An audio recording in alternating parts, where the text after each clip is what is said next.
Minus ভাই এইটুকুই না এগুলো লিখে নিব 1000 থেকে 500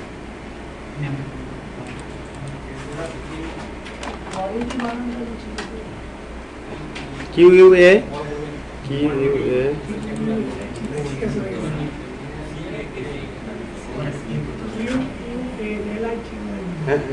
LIT হয় কোয়ালিটি আর কোয়ান্টিটি, ঠিক আছে, আর ইউনিট প্রাইস অ্যামাউন্ট, ঠিক আছে।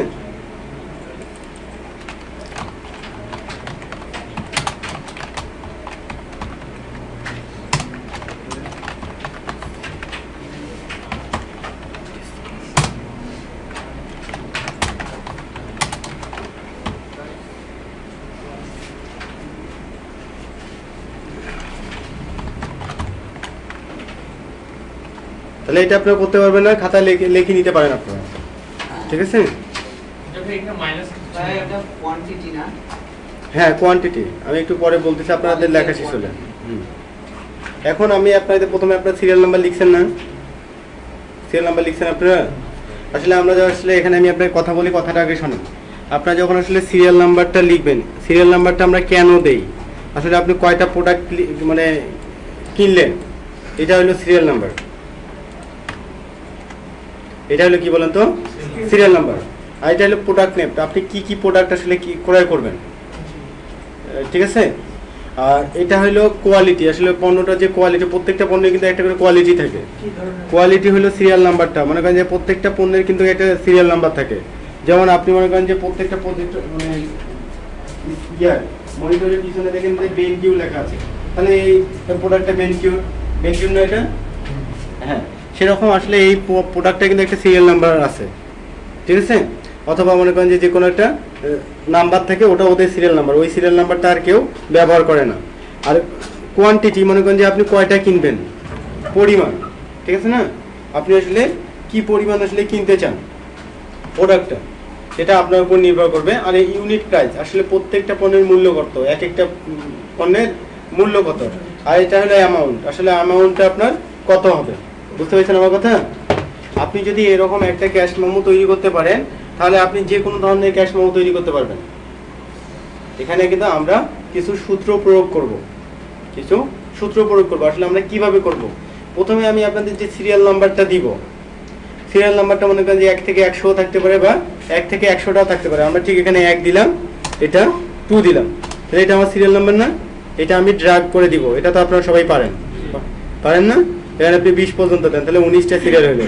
আর 21 পর্যন্ত দিলে আপনি এই সিরিয়ালটা দেখবেন না, আপনার সিরিয়াল দিবেন।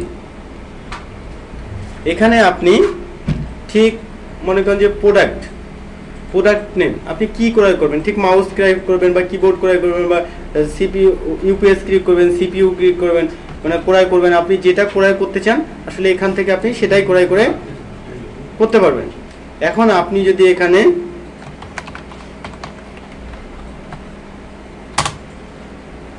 তা মাউস ক্রয় করবেন, ঠিক আছে না, তাহলে আমি এখানে মাউস লিখলাম। এখন মাউসের প্রোডাক্টের কোয়ালিটি মনে করেন যে মাউসের একটা মনে করেন যে আমি A4 টেকের মাউস কিন্তু সবসময় ব্যবহার করি, আমি নিজে A4 টেক সবসময় ব্যবহার করি। এখন আপনি যদি A4 টেকের কিন্তু একটা সিরিয়াল নাম্বার থাকে আপনার পিছনে বা সামনে যে কোনো একটা, যেমন এখানে একটা সিরিয়াল নাম্বার আছে, এটা হলো 1511, ঠিক আছে। এখানে আপনি ঠিক একটা সিরিয়াল নাম্বার দেন 1511, এটাই দিলেন। এখানে আপনার আসলে কোয়ান্টিটি, আপনি আসলে কয়টা ক্রয় করবেন, আমার কথা বোঝা যায়, আপনারা বুঝতে পারেন আমার কথা। আমি কিন্তু রংপুরের ছেলে না, রংপুরের ভাষা মাঝে মাঝে আসে, তাই আপনার কিছু মনে করেন না আবার। এখন আপনার কোয়ান্টিটি আসলে কয়টা ক্রয় করবেন, আপনারা কি পরিমাণ ক্রয় করবেন। ঠিক আপনি মাউস মনে করেন যে আপনার কোম্পানির জন্য আপনি ঠিক 500টা মাউস ক্রয় করবেন, কয়টা ক্রয় করবেন বলেন তো, 500টা। এখন 500টা মাউস ক্রয় করলেন, বুঝতে পারছেন। এখন প্রত্যেকটা মাউসের দাম কত করে, একটা মাউসের দাম কত বলেন তো, 280 টাকা করে, 300-350 টাকার মধ্যে হইতে হবে, অথবা মনে করেন 180 টাকারও মাউস পাওয়া যায়। আপনি ঠিক এখানে একটা জিনিস লক্ষ্য করেন, আপনার যেটা সিরিয়াল নাম্বারটা, এটা তো 300 টাকা করে দিলাম, উনি যেহেতু বললো 300 টাকা, 300 টাকা কিন্তু একটু বেশি হয়। আরো বেশি দামি মাউস পাওয়া যায়, যেমন ওয়্যারলেস মাউসগুলো 2800 টাকা করে, 2500 টাকা আছে, 3000 টাকা আছে। এখন আপনি অ্যামাউন্টটা আসলে কিভাবে বাইর করবেন? আসলে আপনারা যখন আসলে কাজ করব তখন অ্যামাউন্টটা আমরা এখান থেকে বাইর করব। দেখেন আমরা এই কোয়ান্টিটির সাথে ইউনিট প্রাইসটা কি গুণ করব, তাহলে আমাদের এখানে গুণের কাজটা হইতেছে না। এখন আমি যদি এখন এখানে ইকুয়াল দিলাম, ঠিক আছে, তারপর আমি এই কোয়ান্টিটির ঘরটা সিলেক্ট করলাম না, তারপর এখানে আমি গুণন চিহ্ন দিলাম, তারপর আমি হ্যাঁ এটা সিলেক্ট করলাম, তারপর একটা আস্তে করে ইন্টার চাপ দিলাম, তাহলে দেখেন তো 500টার দাম কত হইতেছে, এখানে অ্যান্সারটা বাইরে হলো না। এখন আমি চাইতেছি যে আমি কি আসলে বারবার মাউস কিবোর্ড তারপর এরকম যা কিছু কিনবো সবগুলো সিপিইউ তারপর মনে করেন যে ইউপিএস যা কিছু কিনবো সবগুলো কি আমাকে এইভাবে গুণ করে দিতে হবে? না, আসলে ওভাবে করে দিতে হবে না। জাস্ট আমরা একবার তৈরি করব, বারবার করতে পারবো। কথা বলেন না, পরে কথা বলেন। আপনি তারপর এটাকে যেভাবে আপনি এখানে ড্র্যাগ করলেন ঠিক এভাবে যখন এটাকে সিলেক্ট করলেন, এখানে প্লাস চিহ্নটা আপনার ছোট হইলো না, কাজটা এখন এই অবস্থায় আছে না, এখন আপনার এই কাজের প্লাস চিহ্নটা একবারে ছোট হইলো না, দেখেন এখানে নিয়ে গেলে ছোট হইতেছে। এখন আপনি এটাকে সিলেক্ট করে দেন, দেখেন তো এটা সবগুলো 0 0 আসলো না। এখন এখানে আপনি যে কোনো কিছু নাম লেখেন, ঠিক এখানে আপনি কি লেখেন UPS, এখানে তার মডেল হলো 5000, মনে করেন যে 5050 মডেল। হ্যাঁ, এখন আপনি ইউপিএস কতগুলো মানে কিনবেন, আপনি ইউপিএস মনে করেন 400 কিনবেন, প্রত্যেকটা মূল্য কত করে? 3000 করে। এখন আপনি এখানে 3000 করে দেন। বুঝতে পেরেছেন আমার কথা? এখন আপনি মনে করেন সিপিইউ কিনলেন, সিপিইউ এর পূর্ণরূপ কি বলতে পারবেন কেউ? Central processing unit. এটা কি করে? খায় না মাথায় দেয়? কি প্রসেস করে? হ্যাঁ বলেন। প্রসেসর এখান থেকে কে কে দেখছেন? প্রসেসর কম্পিউটারের ভিতরে যে একটা প্রসেসর আছে এটা দেখছেন আপনাদের? কম্পিউটার প্রাণ কেন্দ্র বলা হয় থাকে। হ্যাঁ, হার্টবিট দেখছেন, প্রসেসর দেখছেন আপনারা সবাই? না দেখলে প্রসেসরটা, ওটাই তো বলতেছি, প্রসেসর আর সিপিইউতে ওখান থেকেই তো তথ্য প্রক্রিয়া করে না। তাই বলতেছি আপনার প্রসেসরের আসলে প্রসেসরটা দেখবেন, নেটে যদি প্রসেসরের ইমেজ দেওয়া আছে অনেকগুলো, সার্চ দিয়ে দেখবেন। এখন আপনারা মানে চিন্তা করলেন যে আমি সিপিইউ মানে তো সেন্ট্রাল প্রসেসিং ইউনিট, আসলে সেটা তো প্রসেসর। আসলে প্রসেসরটা কি এটাই দেখেন নাই আপনি। কেমন হলো না? বলে মিষ্টি কি, মিষ্টি তো খাওয়া যায়, কি কেমন লাগে? মিষ্টি লাগে, কিন্তু খাই নাই ভাই, কেমন না একটা। তাহলে এখানে আপনার সিপিইউ এর মডেলটা 2020, এটা মডেল, এটা দিলেন, এটা আপনি মনে করেন যে ক্রয় করবেন মনে করেন যে 300, এটা মূল্য একটু বেশি তাই কম, এটা মূল্য কত করে দিব?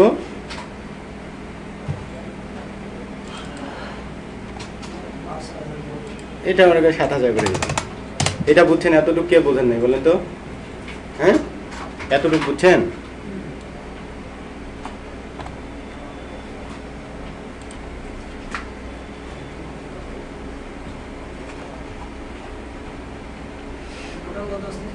এখানে আমি টোটালটা যেভাবে করব, আমি কিন্তু এখানে আগে টোটাল অ্যামাউন্টে লিখছিলাম। হ্যাঁ, এখানে আপনি ঠিক টোটাল TOTAL টোটাল, টোটাল অ্যামাউন্টে লিখলেন না আপনি? এভাবে টোটাল অ্যামাউন্টে লিখলেন না? এখানে আপনি ডিসকাউন্টে লিখবেন, ডিসকাউন্ট, আর এখানে লিখলেন আপনি নিট অ্যামাউন্ট।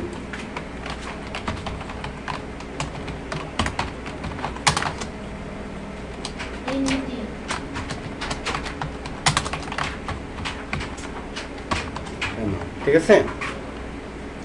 যখন আপনি টোটাল অ্যামাউন্ট লিখলেন, আপনি ঠিক এই মানে এই দিক দিয়ে আসলে যোগ করে দিবেন। কি করবেন বলেন তো? এই দিক দিয়ে যোগ করে দিবেন। এখন আপনি আসলে কিভাবে যোগটা করবেন? আমরা কিভাবে যোগ করা শিখছি বলেন তো? হ্যাঁ, কিভাবে শিখছি?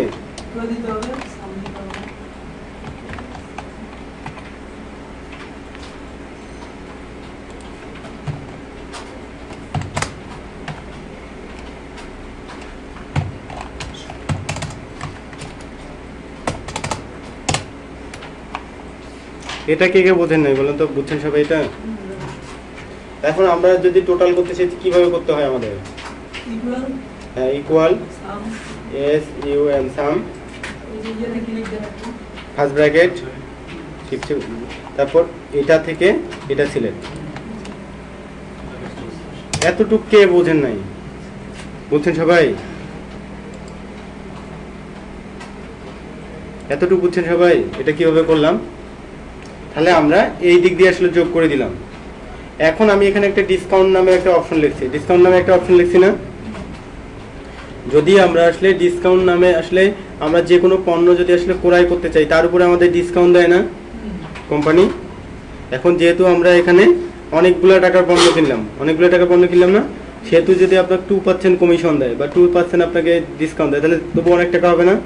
আসলে আমরা ডিসকাউন্ট আসলে কিভাবে বাইর করি? এমন গণিতে যদি বাইর করি, হ্যাঁ কত ইনটু দিয়ে পার্সেন্টেজ না যত হবে। আমরা যদি একটু গণিতে ভালো পারি তাহলে এক্সেলে কিন্তু ভালো কাজ করতে পারবো। এই তাহলে আমরা যদি ইকুয়াল চাপি, ইকুয়াল চাপলাম না, এখন তারপর আমরা এটাতে ক্লিক করলাম, তারপর গুণন চাপলাম। এখন আমরা কত পার্সেন্ট দিব? 10%। কোম্পানি আপনাকে 10% দিবে? 10% জীবনে দিবে না। দিবে বলেন তো?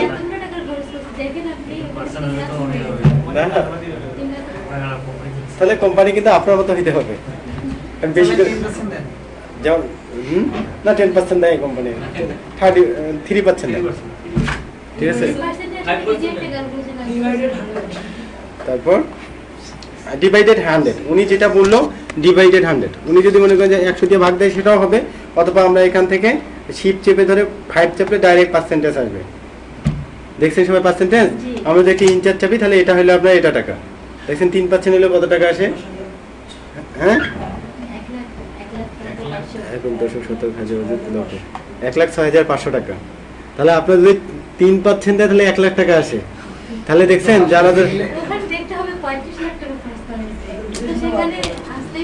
না, আপনি যখন আসলে বড় বড় কোম্পানির দিকে তাকাবেন, বড় বড় কোম্পানি যেগুলো আছে, আপনি ইউএসএ কোম্পানির দিকে তাকান, আসলে ওরা কিন্তু একটা গাড়িকে আসলে নিজের খেলনার জিনিসের মতো ব্যবহার করে। আপনারা জানেন কিনা সেটা জানি না।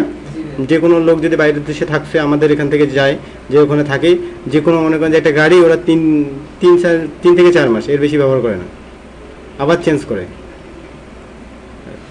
শোরুমে যায় আর কোনটা গাড়ি লাগবে এরকম। আর এটা তো ওদের কাছে সামান্য ব্যাপার।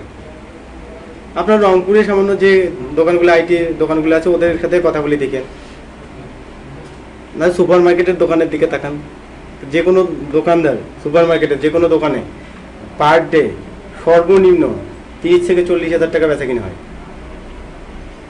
সর্বনিম্ন এটা।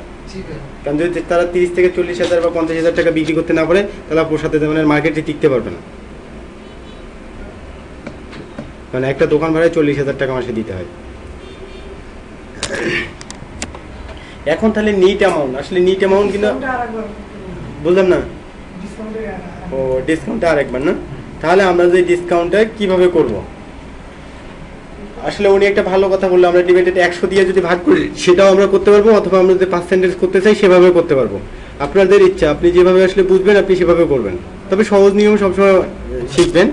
এখন আপনি প্রথমে ইকুয়াল চাপলেন, কি চাপলেন বলেন তো? ইকুয়াল চাপলেন, তারপরে এখানে ক্লিক করলেন, এখানে F7 যদি আপনি F6 দেন তবু কিন্তু হবে এখানে। তারপর আপনি ইনটুতে ক্লিক করলেন, তারপর আপনি 3% দিবেন, 3 দিয়ে পাচ্ছেন দিবেন, তারপর ওকে করবেন, তাহলে আপনার হইল। হ্যাঁ, এইটা যদি আপনি করেন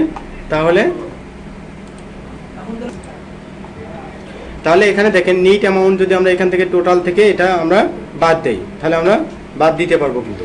তাহলে আমরা যদি এখানে ইকুয়াল চাপি, ইকুয়াল চাপলাম, তাহলে এইটা থেকে তাহলে এটা আমরা ক্লিক করব অথবা সিলেক্ট করব, তারপর আমরা বিয়োগ চিহ্ন দিব, তারপর এটা বাদ দিব, তারপর ইন্টার চাপবো। তাহলে আমার নিট অ্যামাউন্ট কত দিতে হয়েছে বলেন তো? 34। এখন দেখেন আপনি তাহলে এখানে যখন একটা ক্যাশ মেমো তৈরি করলেন তাহলে এটা আপনার ক্যাশ মেমো হলো না? আপনি উপরে আসলে চাইলে লিখতে পারেন, আসলে উপরে আপনি লেখেন নাই, এটা ইনসার্ট করে দেন, তাহলে আপনি উপরে ক্যাশ মেমো লিখতে পারবেন।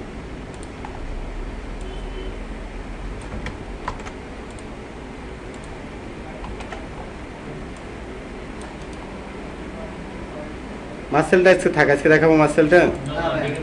আজকে বেশি জায়গায় ফাঁকা জায়গাটা আমি করলাম, আপনারা দেখেন নাই। হ্যাঁ, মাইক্রোসফট ওয়ার্ড ক্যাশ মেমো। মার্সেল এক্সেল। তাহলে আপনারা যদি এভাবে ক্যাশ মেমো তৈরি করতে চান তাহলে আপনারা তৈরি করতে পারবেন। তাহলে আমাদের ক্যাশ মেমো একটা তৈরি হলো না?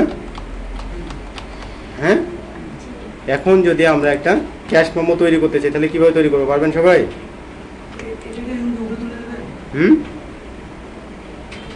এরকম একটা ক্যাশ মেমো সবাই তৈরি করতে পারবেন না এখন? এখন আপনারা আমাকে একটা ক্যাশ মেমো তৈরি করে দেন তো। না না, মার্সেল করার কোনো কিছু দরকার নেই। আমি যে ক্যাশ মেমোটা যেভাবে তৈরি করলাম আপনারা ঠিক এভাবেই ক্যাশ মেমো তৈরি করবেন। তাহলে ক্যাশ মেমো তৈরি করা সোজা না কঠিন বলেন তো? হ্যাঁ, সোজা আছে। এখন ক্যাশ মেমো তৈরি করতে গেলে আসলে কি কি লাগে, কি কি শিখতে হয় বলেন তো? এখানে কি কি শিখলেন? মূলত যোগ শিখলেন, হ্যাঁ সব কিছু শিখলেন, পার্সেন্টেজও করে শিখলেন। তো সোজা হলো না? তাহলে আপনারা একটা ক্যাশ মেমো এখন তৈরি করেন, ঠিক আছে?